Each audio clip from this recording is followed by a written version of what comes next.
Hi there, I'm Lou. John, hi. Welcome to our series. We're taking the acronym LOVE. It would be really helpful if you listen to them kind of in order. We've got to the O of love, which is optimize your time with your drinker when he or she are sober. Yeah. Sorry, I just my head went away there. You know, it's, if you listen to them in the wrong order, you could have vol. This is what I'm up against in our marriage, right? I guess just concentrate on what I'm doing. Okay. My mistake. Right. Okay. Are you with me? Yeah. Of course I'm with you. Okay. Yeah. This is John. He's my husband. Yes. Thank you. Okay, Optimise. I think this is a really important one because let's face it. Let's take a long-term view of this.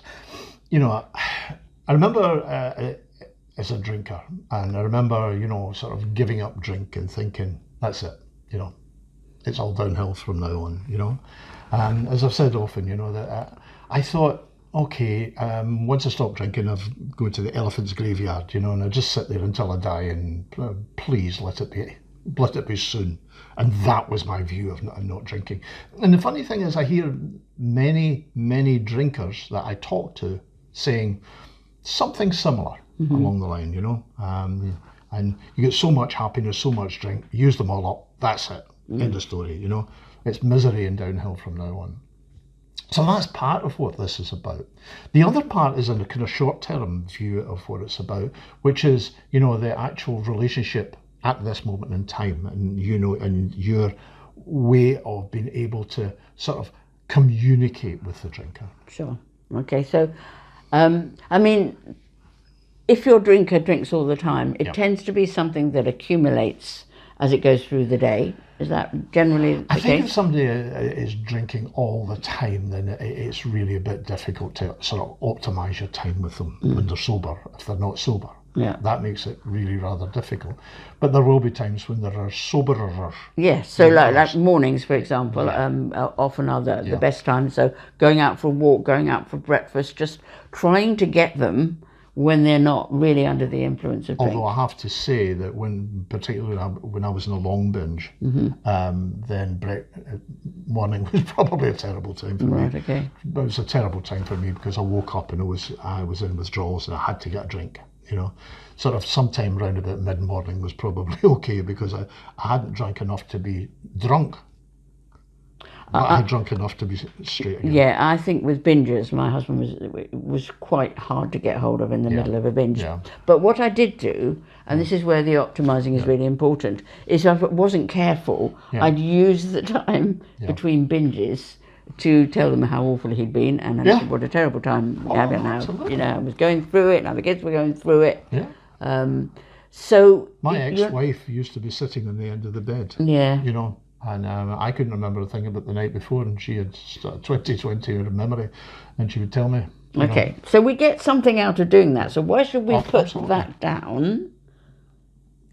Well, for a number of reasons. Okay, let's look at the communication with the drinker, and how well did you get on when you sort of berated him about the night before? Well, not very well. Did that work for you? No, not particularly. It made me feel better for a minute. Oh, I'm sure it did. Yeah. Well, what I hoped it would do is stop the drinking, but I'm sure that's what you thought, and that's exactly what my wife thought, If I tell him, then that's it, but I didn't want to know because I was full of guilt and shame anyway, and she was just adding to it, and if you drink to get rid of guilt and shame, then what are you going to do, you know? But I can totally understand, that you... that you feel that way and you feel that you need to get stuff out. I mean, I remember it was after I got sober and my wife went to a party and got absolutely legless, and I was incandescent. Were you? I was, absolutely. I had to pour her into bed. And I sat in the stair and then I started to laugh.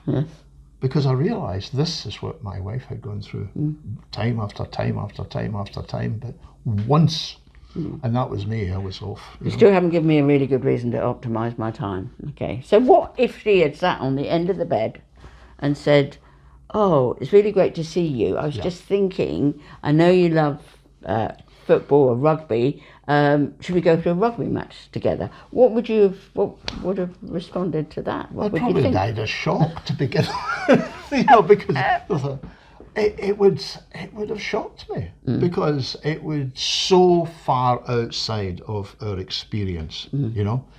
It might have started to make me think.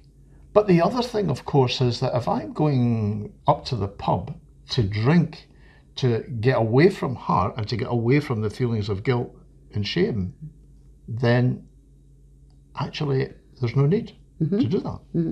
I'm not saying I wouldn't have done it, but the thing is, it would be easier for me to not drink that particular day because there was a carrot. There's a carrot there. That's the carrot and the, you know, yeah.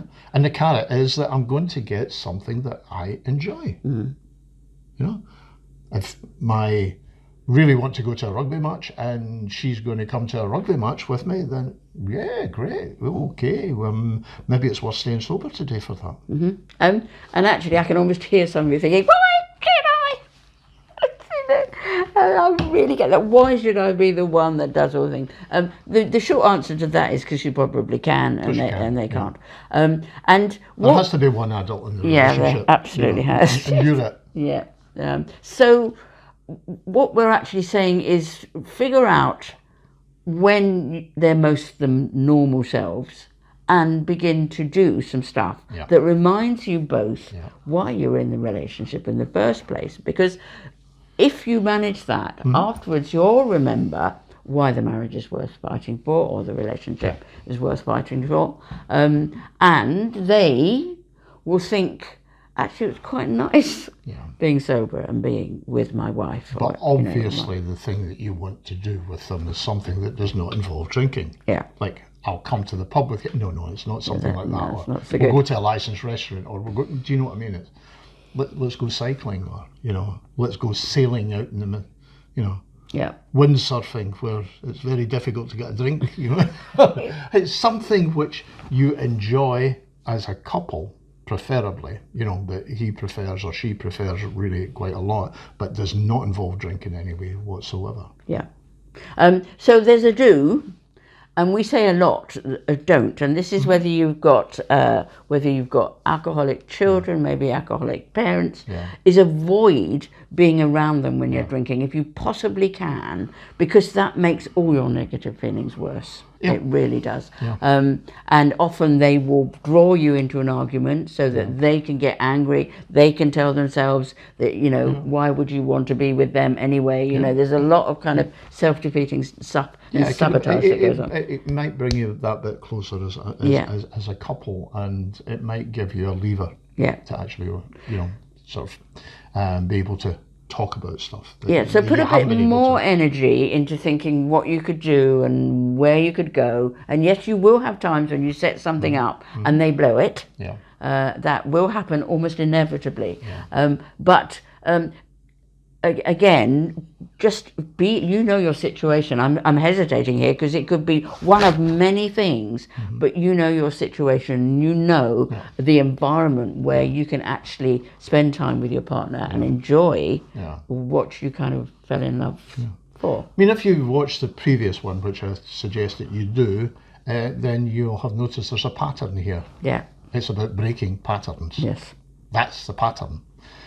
You break the pattern, and it's sort of if you keep doing the same thing. What was that?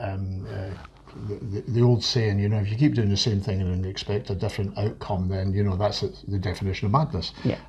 But the thing is, you get into this situation where you keep doing it and doing it and doing it. If I didn't shout loud enough last time, if I shout even louder next time, then And if it's not working, do something different. And that's what we're trying to say here. Do something different. Try something different. And can I say the very bottom line is if you do end up leaving them, You can say to your family, to yourself, you did everything you knew to do to try and make the relationship work. What we don't want you to do, even if you do end up leaving the relationship, as many people do, we don't want you to stalk out hurt, wounded, bruised and angry. We want you to gain some power, to try some really good strategies, so you can say to yourself, I really did all of those things. I put in the effort and the time. And then sadly, just you'll be able to say, this isn't working at all. But do it for, do that for yourself. Because I'll tell you, later down the line, it will be so much easier to kind of say, no, I did try everything that I did, that I could. And the other thing, of course, to remember is that in the long term, that, as I said, drinkers think, well, what is there beyond drinking? If I stop drinking, what is there? And it actually shows them there might be life beyond drinking. Absolutely, and it's one of the things that I find myself talking quite a lot to drinkers about is life beyond drinking. And I'm an example of that.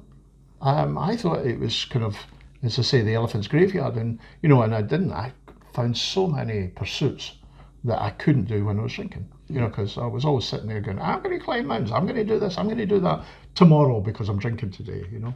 And so tomorrow never actually came. But when I stopped drinking, I could do all of these things. So, and there's a clue, even with your partner's hobby or your child's hobby or your brother's hobby or whatever, whichever relationship you're in with your drinker. If they love something, capitalize on that, set something up. There's a phrase about opportunity cost. If I'm doing this, then I can't do that. That's the opportunity cost. So if I'm drinking, I can't do these things. And that's one of the things, again, I talk to drinkers about, the opportunity cost of drinking. I want to do this, I want to do that, I want to do the next thing. Well, you could if you weren't drinking, because drinking takes up a lot of time. And just factor in the sabotage factor. Your drinker doesn't feel very good about themselves at all, so when you do some of these things, they may try to do a bit of sabotage. Don't let that throw you again, because it's manipulation. If you feel something we've said feels reasonable and right and you resonate with it, do it, and don't let their drinker manipulate it. Don't let that drink have its way again. Okay then, join us. We've got another 2 to do. Thank you for listening. Bye-bye. Bye.